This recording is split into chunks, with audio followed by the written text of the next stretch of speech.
We're going to make buko gelatin. So, kailangan lang natin para makagawa nito is gulaman powder, condensed, buko, and last is the evap. Mag-a-add rin tayo dyan ng water.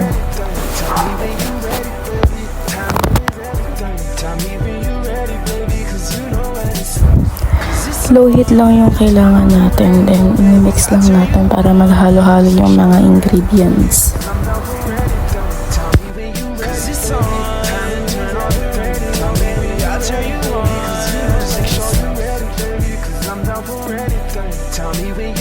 So dito hinalo ko na isa-set aside lang natin siya sa malaking mangkok. Then i-chill ko siya for around 1 hour.